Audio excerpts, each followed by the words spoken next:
Good morning, everyone, and welcome to Temple Buddhist Center's Sunday meditation service. My name is Victor, and I am honored to be of service this morning. We hope that our meditation service this morning finds each one of you happy and healthy, but also please know that if you are struggling in any way, we hope that TBC can be a source of strength, a source of refuge for you as we open our hearts to you and to your loved ones. Let's begin our time together this morning with some conscious breath work. A conscious breath is where you seal the mouth, breathe deeply through the nose, hold that breath for a few moments, and then release slowly so that the exhale is longer than the inhale. Let's begin. Holding that breath for a moment, feeling the fullness of the lungs, and releasing slowly. A nice, long, slow, metered release. And as you release, bring your awareness to the body, noticing that as your out-breath completes, the body relaxes just a little more. The shoulders drop, the forehead and the eyebrows relax and release, the jaw is easy, and the belly softens. And a second conscious breath together.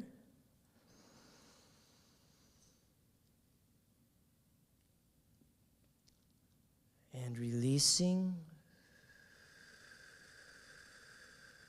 And as you release on this second breath, giving yourself full and complete permission to unplug from that energy of going and doing, striving, efforting, responding and reacting to all the things that the world seems to so often require of us. As we take just a few moments together in Sangha to cultivate the energy of just being. Cultivating that energy that requires nothing of us. That energy that is a boundless, limitless source of vitality, of essence, life force. And a third conscious breath together.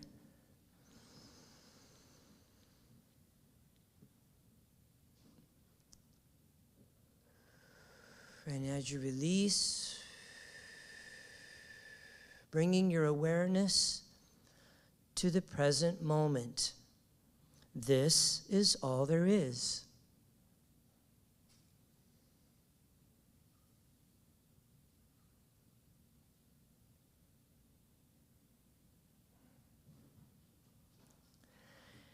Here at Temple Buddhist Center, we like to begin our services with a little bit of chanting. Chanting is an integral part of every tradition.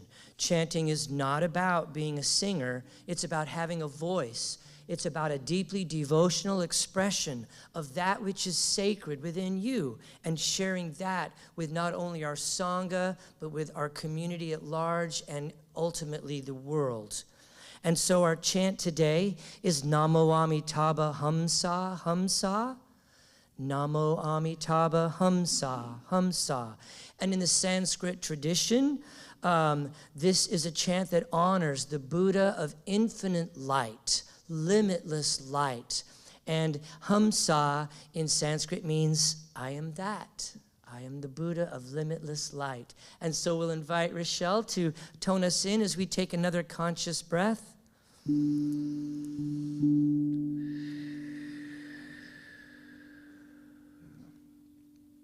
Together. Namo Amitabha Hamsa Hamsa. Namo Amitabha Hamsa Hamsa. Namo Amitabha Hamsa Hamsa. Namo Amitabha Hamsa Hamsa. Namo Amitabha Hamsa Hamsa. Namo Amitabha Hamsa Hamsa. Namo Amitabha Hamsa Hamsa. With a smile. Namo Amitabha Hamsa Hamsa. Namo Amitabha Hamsa Hamsa. Once more. Namo Amitabha Hamsa Hamsa.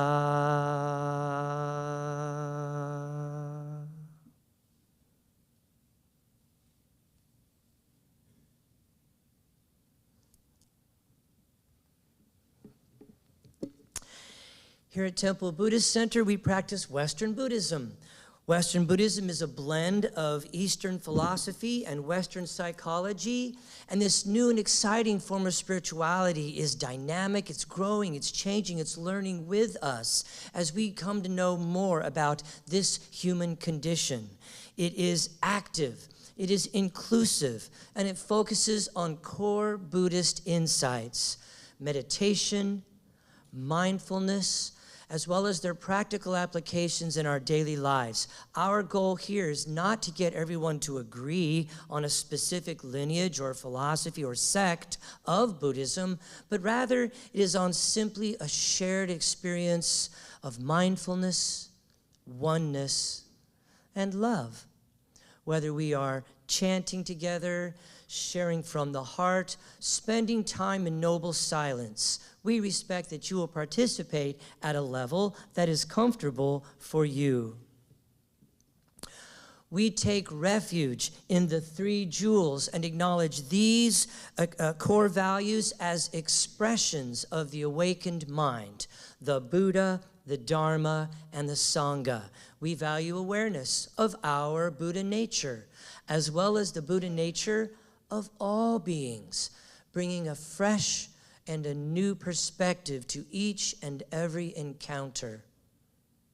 And the second jewel, which is the Dharma, or the truth teachings. Dharma has two meanings. It means the actual literal teachings and writings of all the great masters, but Dharma also means the truth of this moment. And finally, Sangha, our spiritual community, where we come together as an essential part of growth to practice the teachings and to help each other along every step of the path. So at this time, let's take a moment to not only silence any of our cell phones or electronic devices, but also to welcome our Sangha members who are joining us live streaming from all around the world, holding open our hearts to each and every one of you as you join us at home in what we lovingly refer to as the PJ Sangha. Everybody at home in their PJs. Okay, so also welcome to all of you folks. And just a quick reminder, we have throat lozengers. If you have a stuffy nose or a tickly throat, at the altar at the back of the meditation hall. There are also tissues. There's also a listening device.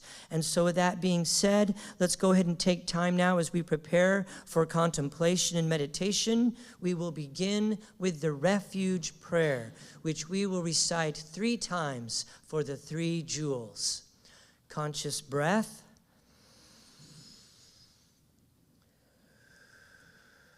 And let's begin. In Buddha, Dharma, and Sangha, we go for refuge until fully awakened through the power of generosity, ethics, patience, enthusiastic effort, concentration, and wisdom. For the sake of all beings, may we realize and demonstrate our innate goodness. In Buddha, Dharma, and Sangha, we go for refuge until fully awakened through the power of generosity, ethics, patience, enthusiastic effort, concentration, and wisdom. For the sake of all beings, may we realize and demonstrate our innate goodness. In Buddha, Dharma, and Sangha, we go for refuge until fully awakened through the power of generosity, ethics, patience, enthusiastic effort, concentration, and wisdom. For the sake of all beings, may we realize and demonstrate our innate goodness.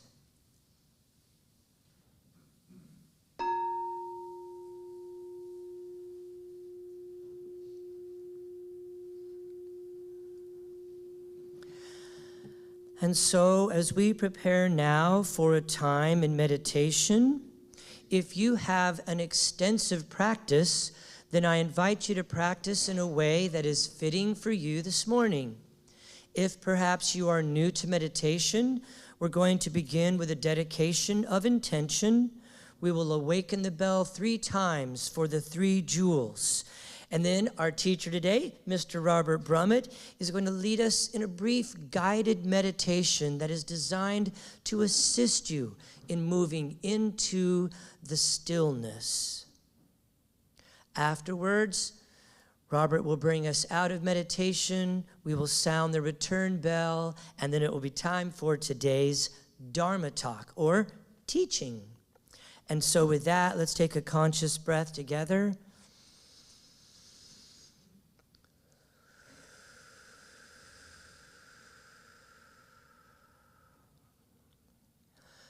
Body, speech, and mind in perfect oneness.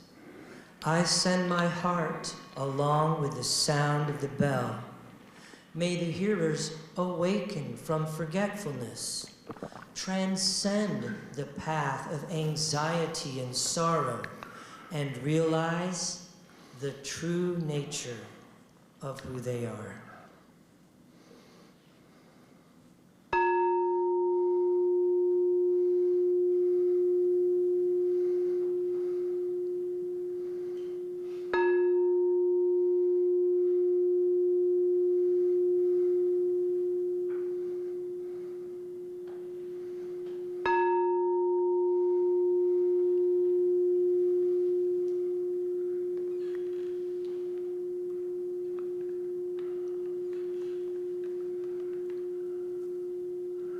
I invite you to listen to the sound of the bell, follow it into the silence.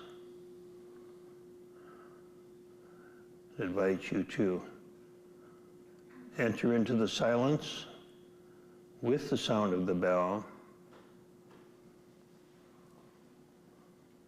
that place where there is not only internal quiet and external quiet, but deep within the heart, deep within the soul, there's a quiet, a stillness. The still point. No matter what's happening in the world around us, there is always this point available within us. The eye of the hurricane, the center point, where being is the only experience we know.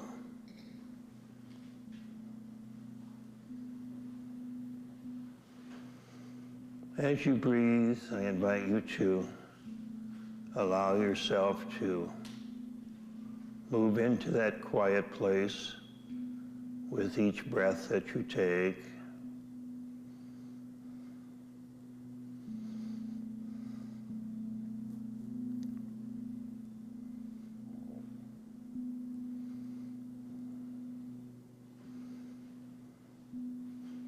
Don't try to control the mind or the body. Just pay attention. Just pay attention.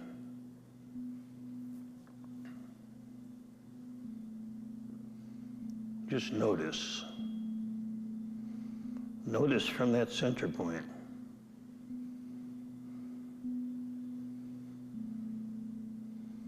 Notice from that point of stillness the activity of the mind,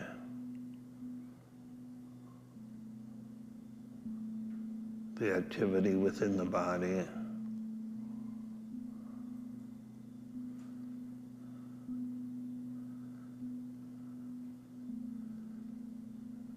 and as we watch, as we observe without interfering with anything,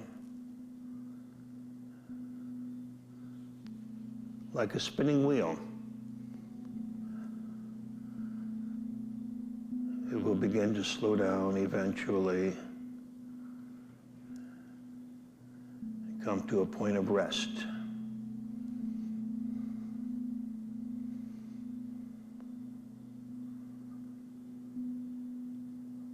Living and breathing from that center point.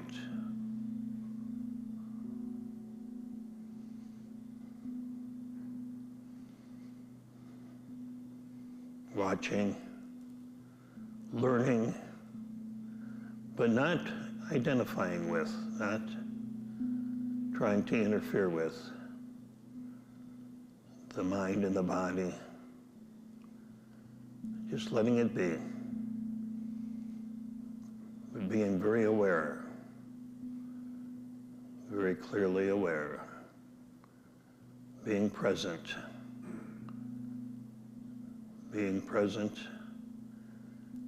in the stillness, in the stillness.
As you continue to pay attention, thoughts, sensation, emotions, whatever you're experiencing, just notice.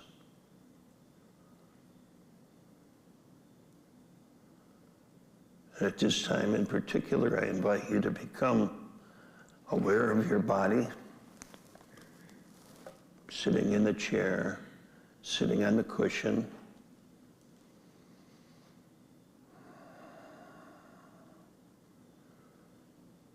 Then become aware of hearing,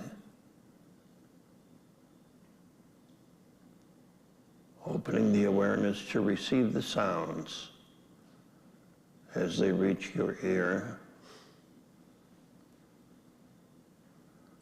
And in a moment, you will hear the sound of the bell. And at that time, I invite you to gently open your eyes.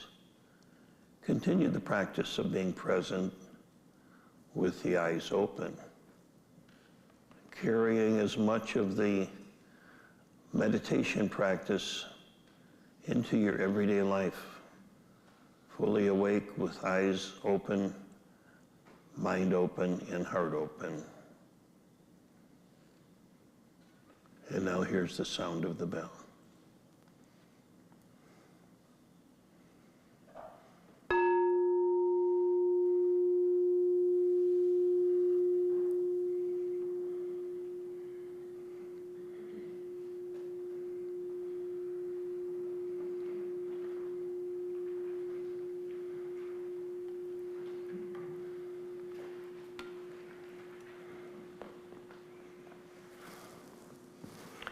Thank you, Victor.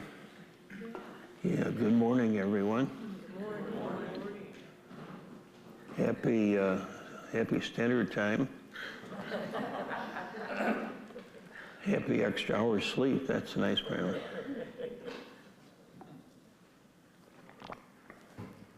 I remember when I was a kid, my mother and dad used to say, well, the springtime, she'd say, you're going to lose an hour's sleep tonight. I always wondered where that hour went.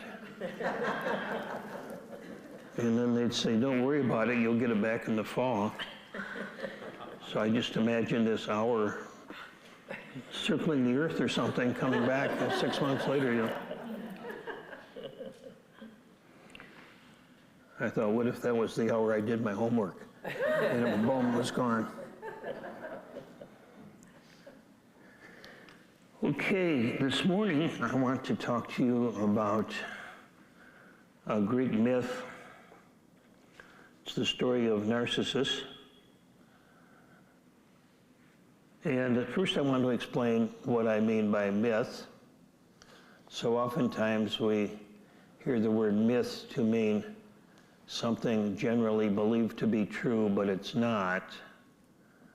And this definition of myth is quite the opposite in many ways. It's sometimes believed not to be true, but it is. I sometimes say a myth never happened, and it's always happening. It never happened factually, physically, but it's always happening internally. So a myth is really the story about our inner world, not only for any particular culture, but for humankind universally. So a myth is a never-ending story that's always true, and but it's not something historically true. In our culture, we don't make that distinction very often between fact and truth. But facts are constantly changing before our very eyes sometimes. And truth is unchanging. So a myth is what teaches us an unchanging, timeless truth. And the story of Narcissus is a story about human nature, the story about us. So let's begin. Once upon a time, See, it's upon a time. It's not within time. It's up above time. Once upon a time, there was a young man named Narcissus. He was quite beautiful, very, very strikingly attractive. And as such, many people fell in love with him, both women and men alike. But he was not the least bit interested in a love relationship. Narcissus was a hunter. He lived in the woods. He liked solitude, liked to be alone in his hunting. And so one day, one afternoon, he was hunting in the forest, the foot of a mountain. And as he was hunting, the mountain nymph Echo saw him. And like so many people, Echo saw him and immediately fell in love with him. But he spurned her, he ignored her, just as he had everyone else. And so Echo was heartbroken. And so she was so heartbroken, she decided never to show her face again. She banished herself among the mountain valleys, never to be seen again. But if you're lucky, you may hear from her. So the next time you're out in the mountains, call her name and she may call back to you. But you'll never see her. So with the spurning of Echo, that really ticked off Aphrodite. Aphrodite is also Venus. Venus is the Roman name, Aphrodite is the Greek name. And as you probably know, Venus, Aphrodite, is the goddess of love. And she's also kind of vain in the sense that she doesn't like to be spurned. She doesn't like to be ignored. And every time Narcissus would ignore somebody that was in love with him, she took that as a personal insult. So she became very angry at Narcissus. And so she called upon her sidekick, Nemesis. You've heard of Nemesis, haven't you? You probably met Nemesis, I guess. So Nemesis came down and put a spell upon Narcissus. And he made Narcissus very thirsty. So Narcissus wandered around looking for water. Finally, he came upon a pool, a still pool of water.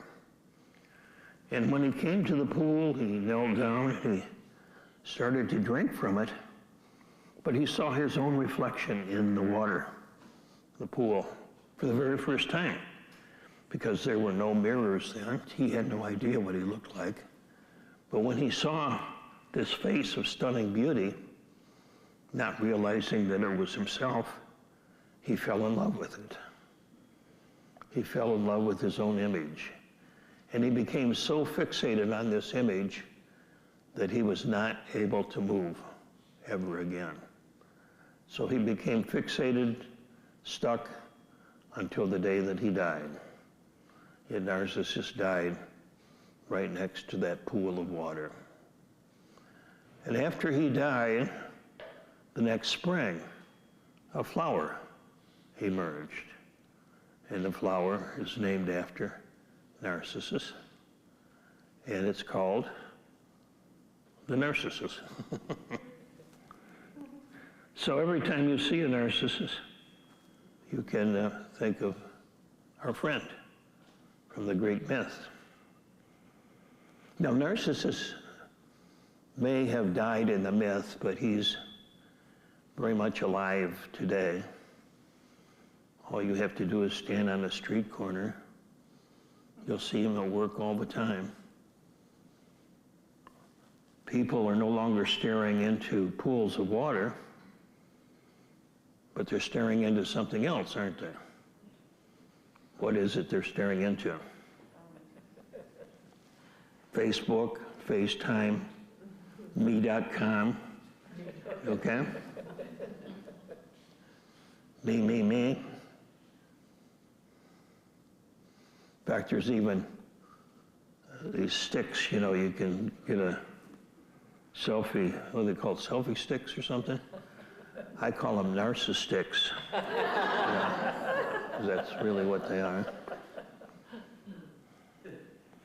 So yeah, narcissism is rampant in our culture. However, let me talk a little bit about what that means. Narcissistic, as we hear that term, can apply to a personality type, and taken to an extreme, it can apply to a sociopath or psychopathic label. But a narcissist basically is one who's totally preoccupied with him or herself, self-absorbed. They have little, if any, empathy for other people because they cannot get outside of themselves. They tend to be very vain, concerned about their image. And so we all know of narcissists, right? I mean, not me, of course, but, you know, somewhere out there, there's several of them around. I won't name any names. And that may be true from a certain perspective. However, from the perspective of spiritual teachings, the ego itself, by definition, is narcissistic. So if we are at all defined by or identified with the ego, which is like 99.9% of us on Earth, we are narcissistic in that sense of the term. So the ego is self-absorbed, it has limited empathy, and it's constantly concerned about its image, you see. So I want to talk to you a little bit about how we can use the legend, the myth of Narcissus to free ourselves from this narcissistic tendency of ego identification. The ego, it doesn't exist. It's not real. But it is a pattern. It is a habit. Not being real, it can appear to be very real. You know, how many people have I talked to that say, I'm working on my ego? Great. Who's the you that's working on the ego? You say, well, I'm working on him, right? But somehow, working on the ego is like trying to pick yourself up by your own bootstraps, isn't it? Have you ever tried that? That's an interesting exercise. You know, you can try it right now if you want to. You can put your hands under your legs and just pick yourselves up, maybe just an inch or so, you know. And of course, it can't be done no matter how strong you are. It's got nothing to do with strength, does it? Why is it that we can't pick ourselves up? I mean, if you were a weightlifter, you couldn't. If you were the world's champion weightlifter, you couldn't pick yourself up. Because as we're pulling this way, what's going on? We're pushing in the opposite direction in equal amount. And that's what happens when we try to reform the ego. You know, it pushes in one direction and it pushes back in a different direction. So what do we do when we're trapped in the ego and yet it's not real? So it's kind of like being in a trance, like being hypnotized, like being in a dream. Well, the first step is to be aware that we're dreaming. Some call it lucid dreaming. To become aware that we're in a trance. Somebody's hypnotized and suddenly they realize they're hypnotized. They're starting to break out of it. So just recognizing that I'm caught in this. I've tried to push my way out, but it's kind of like a fly in a spider web. You ever watch a fly in a spider web? The more it tries to get out, it just gets all wrapped up in that web, you see. Makes things even worse. So how to get out is by paying attention, by being aware of the ego and how the ego keeps trying to recreate itself. You see, how is it that something that's not real appears to be real? It's recreated over and over and over and over again. So that's the key to escaping, if you will, that which doesn't exist. Just keep looking at how we recreate the ego. You can almost think of the ego as an activity, something we do rather than a noun, something that is. So how is the ego constantly recreated? Well, there's two primary ways. One is through external validation. You know, like Narcissus, we have to have a mirror. And of course, today's we got all sorts of mirrors, don't we? Thousands of them. I got 457,000 friends on Facebook. They all love me. You know. Yes, it's easier just to sit and look in the mirror, but that may be more fun to do it that way. So, the ego needs constant external validation, needs to be reflected back. Kind of like an echo, the pool. The other way the ego is maintained is through constant self-talk.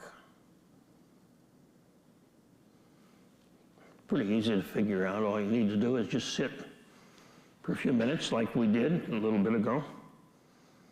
And what happens? Well, you know, our roommate shows up. You know the roommate, that person that lives inside your head. They just won't shut up.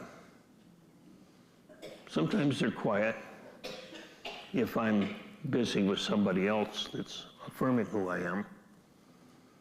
But as soon as I shut my eyes and try to meditate, boy, boom, boom, boom, boom, boom. Why is that? Well, it's simply because the ego needs to exist by constant repetition, constant reflection. So if I talk to myself enough, I know that I exist. So if it isn't the echo chamber, then it's the mirror. Those are the two ways that the ego exists. So how to become free of that? If we try to get ourselves out of that, we become more identified with it, like the fly in the spider web. We become more entangled in it. The way out is simple. It's not easy. Not at all easy, but it is very simple. And that is to simply observe the ego objectively. Just see it for what it is without adding any comment, without adding any judgments, without trying to get rid of it, without trying to do anything with it. Just look at it.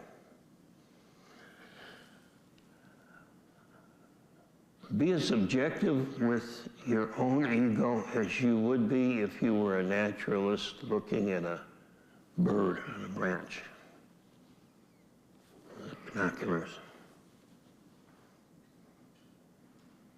You know, would you hear the naturalist say, that bird shouldn't be doing that? That's awful. You see what he's doing? I don't think that would work, you see. Because the only way to learn is to have a clean slate, to not have any preconceived ideas. If I look at a bird thinking about how a bird is supposed to be, I'm not going to really learn much from it. But I can learn a lot from the bird if I just pay attention objectively. That's the challenging part. But as we practice, it becomes a little bit easier to do. Simply being aware of self-talk without responding to it.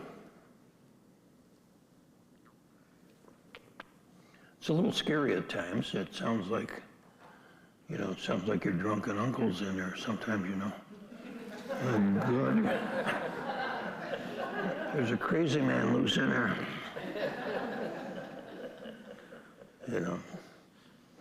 And if other people talk to us the way we talk to ourselves, we'd probably call the cops on them,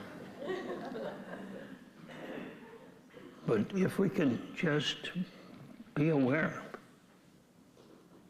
what is it we're saying? Sometimes if you're alone, this doesn't work so well if you're with other people. But if you're alone, sometimes you can just say out loud what's going on up here. That's one way to help bring it out. Sometimes you can hear people doing self-observation on the street corner. Maybe. But maybe not. You see, there's probably not that intention of freeing the ego. That poor individual's probably caught up in that ego. So we think somebody like that is mentally ill, but as long as we don't say it out loud, we're perfectly normal, right?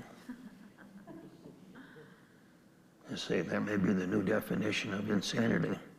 It's when we let our inside voice get outside. So, without any prejudices, without any shoulds or shoulds, just pay attention. It can be very, very revealing. Pay attention to emotions. Pay attention to desires. Pay attention to what triggers strong emotions, positive or negative. Pay attention to the desire for self-validation. What happens if he gets all the attention or she gets the prize that I deserve? Ego doesn't like that. See, the ego needs that validation. Not too often do we say, geez, I'm getting too much praise, too much validation.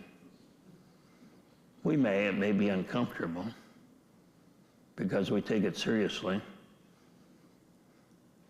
That's what I tell students, or used to tell students when I taught in the seminary. I say, don't suppress any praise that you get from people. Don't say, well, that's not true. Just take it all in. But don't believe a word of it. See, if you believe it, you're in trouble. Yes, there's one friend of mine says he'll take it in, then he'll go home and take a shower, wash it all off, get all that stuff off of me. You see. So, listen, watch, observe. Observe judgments. Observe the need to be right. Observe what triggers strong emotions. Observe your thoughts and your beliefs. or the thoughts and the beliefs, your story, your self-talk. Observe the need for self-validation, for somebody to approve of you. So as we do that, the ego will begin to become more and more transparent. It may never go away, but when we're not identified with it, it becomes something more like our car. We get in it, we use it when we need it, and hopefully we can get out of it. A car is not a good thing if you can't get out of it. I don't care how pretty it is. You're stuck in it, you see. So the ego is not a bad thing. It's functional, but it's when we're stuck to it, when we're locked in, that it's problematic.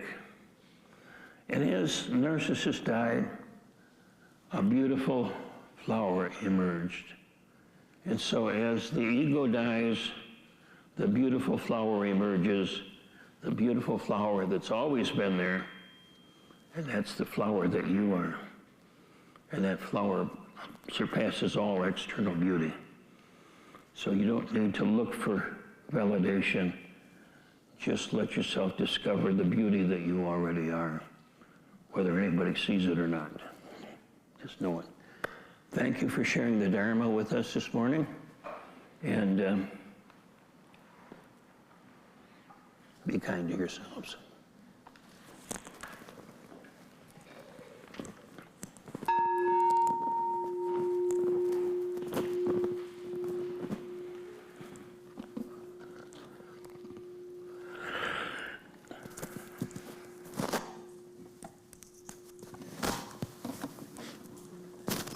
Thank you so much, Robert. Let's take just a moment and simply embody the teachings, taking them in. No need to try to record, analyze, synthesize. Just let the heart resonate with the teachings.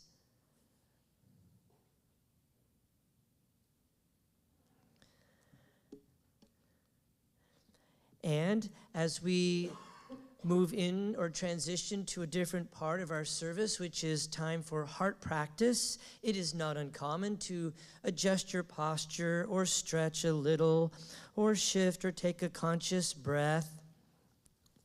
Heart practice is not an intellectual activity, only to the extent that we do use our imagination to create an image. But from there, it is simply an opening and an expression and a sharing of our heart with the world.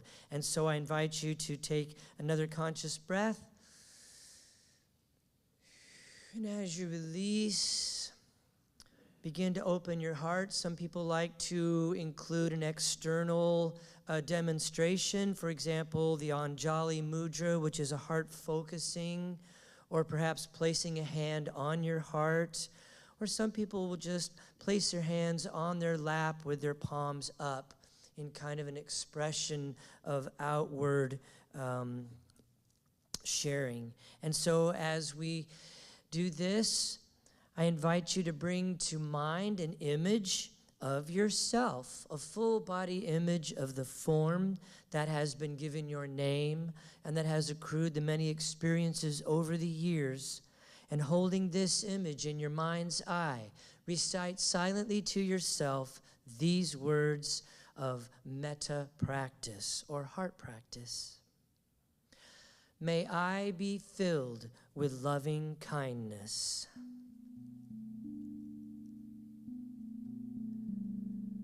May I be safe from inner and outer dangers.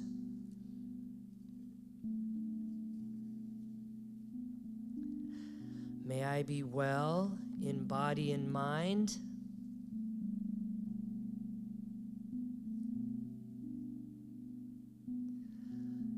And may I be at ease and happy.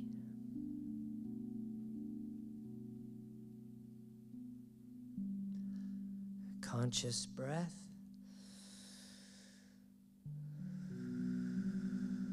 And as you release that sentiment into the universe, I invite you now to bring to mind the image of a friend of yours.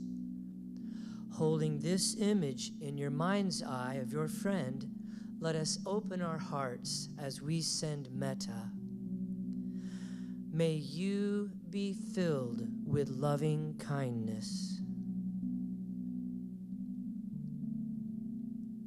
May you be safe from inner and outer dangers.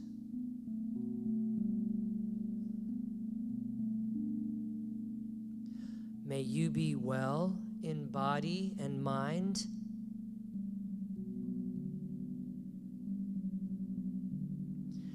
And may you be at ease and happy.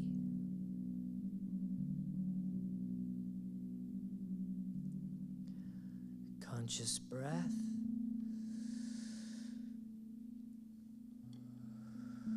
And as you release that sentiment into the universe, I invite you to bring to mind now the image of a difficult person in your life, a challenging person. Could be a boss or a coworker, a classmate, a neighbor, or a political figure. And holding this image in your mind's eye, let us open our hearts as we send metta. May you be filled with loving kindness. May you be safe from inner and outer dangers.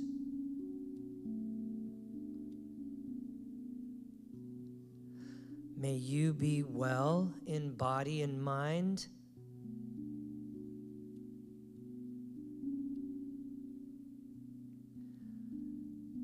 And may you be at ease and happy.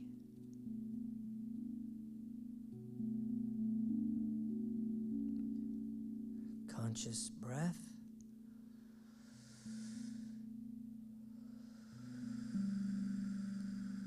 And as you release that sentiment into the universe, I invite you now to bring to mind the image of the world, all the plants and the flowers and the trees, all the animals of the land, the sea, the sky, and all sentient beings, including ourselves. Holding this image in your mind's eye, let us open our hearts as we send metta to us all. May we be filled with loving kindness. May we be safe from inner and outer dangers.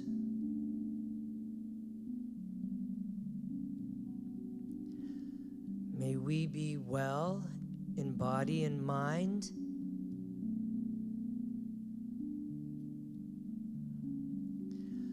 And may we be at ease and happy.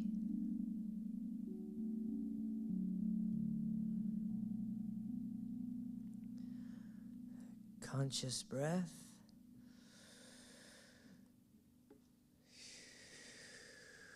And in the true spirit of dana, the Buddhist practice of generosity, temple services here are given freely. In the same way, if you choose to give, please give with a generous heart, which means not in return for anything that you have received today, but rather so that those who may be seeking refuge may find it here in this temple with these teachers and with these teachings. The dana boxes are located at the back of the meditation hall, and we take a moment to let our hearts fill with gratitude, that warmth, that love, that light of gratitude. Gratitude for this opportunity to come together today. Gratitude for our teachers and our teachings. Gratitude for all of our wonderful ambassadors who have committed themselves to regular monthly electronic giving. It's not about the amount, it's just that the regular monthly giving helps us to set a budget here. Gratitude to Ricky for your wonderful music. Thank you very much, Ricky. And also, I believe she brought leftover Halloween candy, which is out on the front counter. Gratitude so much. Thank you, Robert Brumet, so much for your friendship, your mentorship, everything that you do for Temple Buddhist Center, which, by the way, he does without any kind of a fee or charge of any kind. Thank you so much to Eric and all of our volunteers, to Liz, who's with us this morning, our digital diva, and to all of our greeters in the morning. Thank you so much to Karen and to Matt and everybody. And thank you to each and every one of you. I'm going to have to go fast today because we got a lot of folks. For sharing your heart and your presence and your practice with us here at Temple Buddhist Center. We certainly are the better for it. And so as we prepare now for the bodhicitta dedication, you like how I'm stalling here? So we will end our time together with the sounding of the bell and the bodhicitta dedication, and I have a few brief announcements. I hope you can stay for just a minute or two for those. And our dedication together. May the pure, brilliant sun of bodhicitta dawn in each and every heart and mind, dispelling the darkness of suffering and confusion unstoppably until all are illumined and awakened. And with our hands together in front of our hearts, as we go forth now from this place, may we enter each moment in innocence, guided by the wisdom of our hearts. And as we open our hands, open our eyes, shine our light into the world. Namaste.